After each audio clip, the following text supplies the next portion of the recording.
अहिल्या बाई होलकर एक महान शासक थी और मालवा प्रांत की महारानी थी।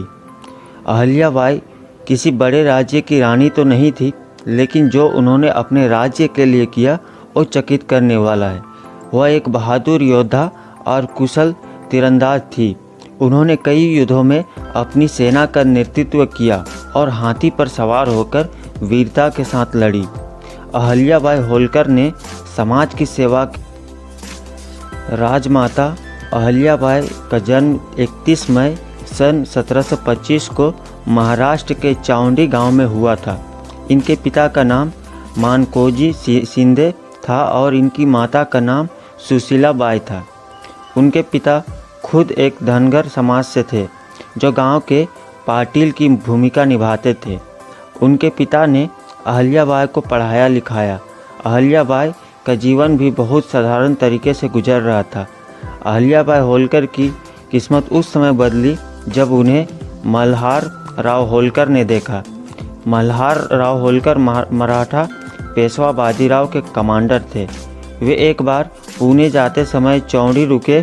उन्होंने उस समय मंदिर में काम कर रही 8 साल की अहिल्या बाई को देखा। युवा अहिल्या बाई का चरित्र और सरलता ने मल्हार राव होलकर को प्रभावित किया। उन्हें अहिल्या इतनी अच्छी लगी कि उन्होंने उनकी शादी अपने बेटे खांडे राव से करवा दी। इस तरह से अहिल्या बाई एक दुल्हन के तौर पर मराठा समुदाय के होलकर राजघराने में पहुंची।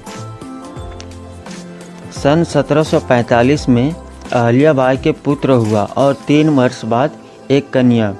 पुत्र का नाम मालेराव और कन्या का नाम मुक्ताबाई रखा।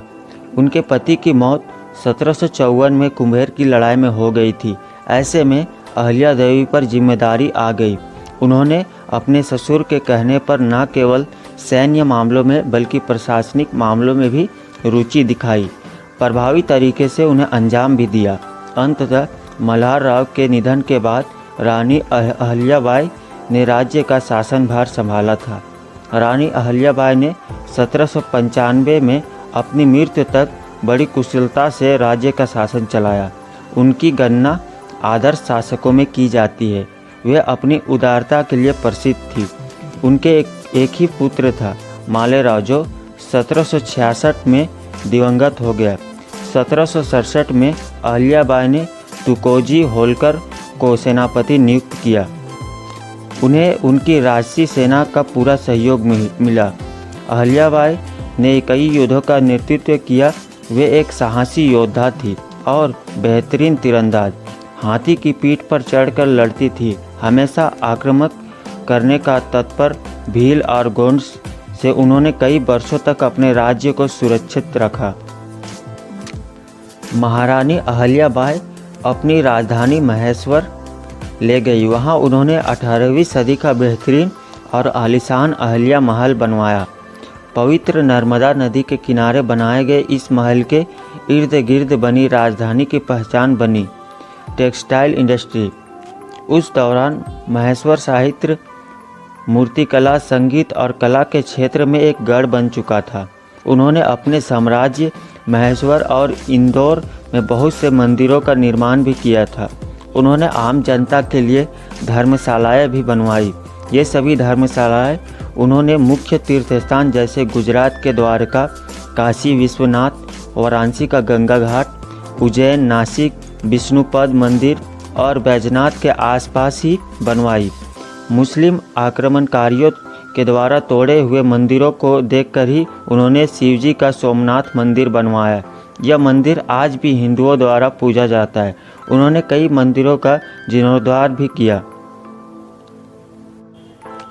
अहिल्या बाई को एक बुद्धिमान, तीक्ष्ण सोच और स्फूर्त शासक के तौर पर याद किया जाता है। हर दिन वह अपनी प्रजा से बात करती थी, उनकी समस्याएं सुनती थी। उनके कालखंड में रानी अहिल्या बाई ने ऐसे कई काम किए कि लोग आज भी उनका नाम लेते हैं। अपने साम्राज्य को उन्होंने समृद्ध बनाया। उन्होंने सरकारी पैसे बेहद बुद्धिमानी से कई किले, विश्राम गृह, कुएं और सड़कें बनवाने में खर्च किया। एक महिला होने के नाते उन्होंने विधवा महिलाओं को अपने पति की संपत्ति को हासिल करने और बेटे को गोद लेने में मदद की।